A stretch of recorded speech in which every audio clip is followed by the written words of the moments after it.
So now what we're going to do is we're going to have a little conversation with Monika, and we're going to hear her and her goal that she goes after every day to help people who are homeless find a home. And I think part of that is finding a home in Christ. Monika, why don't you join me over here? You can sit around here. How about that? So I had a few questions I sent to Monika just so she could kind of prepare, but I found out, has been doing these kind of interviews at a lot of different places. So I want to just start out by asking you a little bit about, what prompted you, like what inside you moved you or talked to you in a way that you started this Friends on the Streets. Can you just talk about that a little bit? Absolutely. Good morning. Thank you so much for having me here. I'm a big talker. So everybody might be going to a very late lunch today. So just sit back and relax because I can talk about forever what happened in my life. It's a long story. You guys ready for it? Yeah. Okay. Nothing. I did not had trauma in my life that made me do what I do. I did not grow up with a family member who was homeless. I do it because I believe in my heart is the right thing to do. And we all have the gifts. Sometimes they hidden deep in your heart, and it takes a while to discover, but we all have it in us. And I believe that this is my gift. But Pastor asked me to come here, and I'm so very grateful for it and share some stories with you. So this is my story. I will tell you the story how everything started, so you will kind of get an idea what Friends on the Streets is all about. Back in 2016, a friend of mine said, there's this guy in Bartlett. He is recovering from addiction, and he wants to give back to his community. You bring an empty backpack with you, and you go to his house on Sunday morning. His mom and her friend will make sandwiches, and you fill up your backpack with as many sandwiches as you can, and you take it to the streets in Chicago. So that's how everything kind of started. We have done this probably for about a month because I realized it was towards the end when the organization was about to just close. He had some health issues and he couldn't continue anymore. So we did that for about a month. And I have done things like this before, with my children, trying to make a difference. And I'm sure you have too. But what was so different with this gentleman is that sandwich was just the 2 seconds of, hi, my name is Monika, how is your day going? And after that, you will sit down with that person and not talk. You will just listen. And that was the difference that I saw in this organization and wanted to continue after that organization stopped. My children, who were about 5 and 7 at that time, it was a very cold and very snowy Monday morning. We made 100 sandwiches. I'm Eastern European. I went to my garage, took out a wooden sled, because how else you're gonna bring the big cooler with you downtown? We drove to the city around Congress and Clark area, 2 hours limits for your car, put our big cooler in our sled, and probably we were back within 45 minutes to an hour. We were done. There was no more sandwiches in our cooler. And so we wanted to continue. We wanted to stay in a city. We have done city for about 2 years. We took a men's hotel that is just across the street from correctional institution, and men's hotel is just a fancy name for a men's shelter. We took that under our wings. We hired houseless people to help us. We had wagons that were donated to us. We could put everything in our wagons, and we'll have 2 guys that I will pay cash out of my pocket every Sunday. And those guys were waiting for us every Sunday, 10 a.m., waiting to help, waiting to give back to their community. And after 2 years, I lost the two guys. And when I say I lost them in a good way. So one of them reunited with the family, found a place to be. And our other friends needed a big time help at the rehabilitation center, and he did reach out for that help. But since I did not have my two guys, I said, okay, I'm going back to where I live. I'm coming back to Northwest Suburbs. And that's where we have been ever since 2018. Wow. I remember you saying that you were in Chicago, Yep. and I know that it's kind of transitioned back out here. So that's kind of interesting to hear about that. So now that you're back in the Northwest suburbs, tell me and tell all of us, what are some things that you do right now to help out to people that you don't call them homeless, you call them We call our friends houseless. houseless. All right. Yep. So tell me, what are some specific things you do for people that are houseless? Our organization is, and I made a commitment to do that. I am available to people 24/7. And what I mean by that is that if I get a phone call from our local police department at 2 a.m. saying that they just picked up a houseless female and she needs help, I will be there within 10 minutes. Wow. So that's just the start, just to let you know how committed our organization is.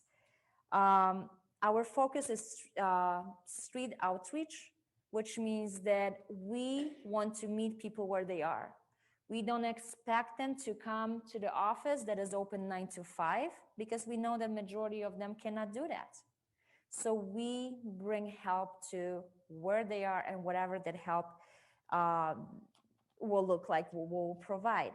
We customize our help. And when I say we customize our help, meaning if we have Mr. George that needs shoes size 10 and a half, but they need to be wide because he's been walking probably 3,000 miles in his life or more, we're gonna bring that. If we have Jackie who needs a shirt that is yellow in color because that brings a good memory from her childhood, she's gonna get a shirt in yellow. Nice. So we want to make sure that people have a freedom of choice, because this is something that you have a very little of when you're living on the streets.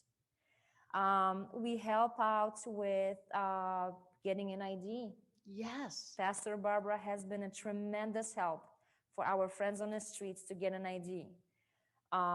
You need to have an address. How do you go to DMV and you don't have an address? They're going to tell you, we can't give you an ID, or you can't get a driver license. Our friends has been using an address of your church. Pastor Barbara will sign that letter and notarize it, and we will drive our friends to DMV and get the ID for them. And ID makes you feel good. Yeah. Because if you have not had an ID for 10, 15 years, it makes you feel visible. It makes you feel like you belong somewhere. Yeah. So we do IDs, we do job resumes, we help to advocate. Another big part of our organization is advocating for families who are on the verge of homelessness. So when we do have kids in a family who, the mom, the dad, a single parent is struggling, and the child comes to school and is sleeping during the class, and the teachers can't figure out what's going on, that's where we want to jump in. That's where we want to make a big difference for that family, because it's that much harder to help this family when they are already on the street. So if we can prevent this, with whatever it takes before they get on the streets. Now, sometimes I know you also house people in hotels, short term, or motels, right? Yes, we do. I keep on saying one of our biggest things, and those biggest things are probably a long list of 100 big things that we do. Yeah. Housing people in the motels has been our focus for ever since we started. But last year, as you guys know, because of COVID, has been a struggle. So putting people in a motel, and again, we don't do it because the weather is bad. We don't do it because it's 20 below or it's 104. We do it because we know that this person needs rest. And it's a basic human right to have a bed. So tell me, when you walk down the streets of Elk Grove Village, it'd be easy to say we don't have very many homeless here in Elk Grove Village. Do you have any idea how many people we have that are considered not homeless? What do you say it again? Houseless. Houseless. How many houseless people do you think? And houseless actually ties very good to the passage that Pastor Berger was Yes. talking about today, because people have have homes in their hearts. Yes. They just don't have the building. Yeah. Yeah. So we do have quite a few people in a village. Being homeless on the suburbs is just so different than a city, because as you know, you drive to the city and you see people in each and every corner, right? You come on the suburbs and it's just so hidden. Yeah. It might be the family that is living in a car behind our library. It might be a Walmart worker who is living in a car in their parking lot. Houseless people might have a job and still not have a home. Oh, that's so hard to believe. It's true, though. Yep. So we definitely have quite a few people just in our village. We have They said hundreds, really, are living in like Bussy Woods, right? We have a tent city in Bussy Woods. We have people living in a tent. We have close to 50 homeless students in our local high school. As you guys know, our high school does not only have students from Elk Grove, we have a big community that comes from this Plains Mobile community. We have many students in our local high school. So not seeing, it doesn't mean it's not there. So what have you learned? There's a lot of misconceptions, I think, sometimes about people that are houseless. I'm going to learn to use that word. Like, they're just lazy. They just want to live on the system. But I know that you have a different vision. What have you learned, Monika? Absolutely. I always say no one ever wakes up and says, I'm leaving my family and friends behind, and from now on, I'm on the streets. No one does that. Number one factor that puts people on the streets, what do you guys think? What's the one thing, the main thing that you think will put people on the streets? Mental issues? That's a good guess. What do you think? Go ahead, call out some things. Mental illness, yes. Addiction, yes. Unemployment, I totally agree. All those things, absolutely. But all those things are not number one. Number one, it's not having family connections. Due to different circumstances, burning the bridges, moving from state to state, but not having family or friends to rely on, it's number one factor number one that puts and keeps people on the streets. And when people say, when Pastor asks, what have you learned? There's a lot of misunderstanding what puts people on the streets. When people say, well, we all just one paycheck away from being homeless, even when you're struggling, we have families. Most of us do. Most of us have best friends, co-workers that we can rely on. We are not in the same position, all of us. It's not. What else have I learned? As we mentioned, people are not homeless, they're houseless, because they bring the home that they have in their hearts, that God put in their hearts everywhere they go. So they put small positions that they hold on to. It might be a picture, it might be a letter from their dad that passed away. They keep it with them. If they go under the bridge, if they go and sleep in a car, and if they go couch surfing in a friend's house for a day or two, they bring all the small belongings that mean world to them, and they create home everywhere they go. That's why I say not homeless, houseless. What else have I learned? Time has no meaning for people who are houseless. Yeah. Ask any person on the street, what day is it today? When is your birthday? Like, did you get a chance to celebrate your birthday this year? Time has no meaning. Today has the meaning, but yesterday and tomorrow has no meaning. Why today has a meaning? Because that's the only thing that our friends have a control of as of right now. So time has no meaning for people. Um, Love and trust is huge on the streets. That's another thing I've learned. We cannot promise someone we're gonna come back and bring them a pair of shoes and we don't show up because the trust is gone. Trust and love, huge on the streets. Wow. So what are some practical things? Our church is going to start a fund. It's called, I was going to make it the homeless initiative. Maybe I should call it the houseless initiative. So we're going to start a fund here because we really feel there's a need for that. And we know there's a lot of ways that we can help people, because I think sometimes it can be overwhelming. Like, how can we help, 50 kids in high schools or 500 people? But so I think what you could do to help us is to give us some ideas of some practical things that we can do to make a difference one person at a time. Absolutely. And you guys are doing making a huge change, making a huge impact for how many years now? Food pantry? Food pantry, 30 yes, plus ma'am. years. 30 plus years. Your pantry has, and I had a chance to come and visit. I think it was two weeks ago with Linda. Yeah. And the ladies that I've met at that room, you can tell. I mean, if you ran out of the electricity, this church will run of love. That's how powerful you guys are here. So you guys already taking this first step of reaching out to people and saying, hey, there's a food pantry here, no conditions attached. We welcome you as you are. And I know that Pastor made a commitment into asking people, what else do you need? Because we all know that giving food to people, it's not gonna finish homelessness. It will just not finish it. Giving food to a person should be just this first step to create a relationship, friendship, and trust with that person. So you guys already doing this. What else can we do? We need to educate ourselves, our families, our children, what homelessness is.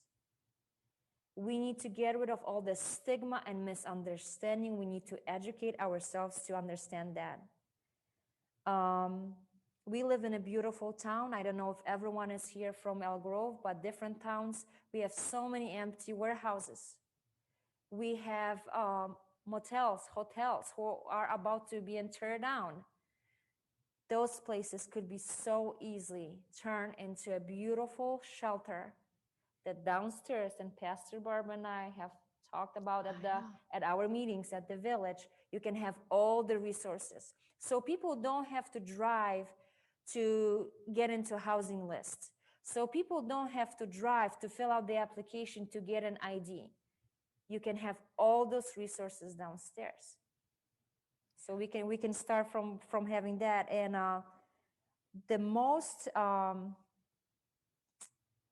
the organizations or the shelters who are thriving, the shelters for houseless friends, are the shelters who put formerly houseless people in charge.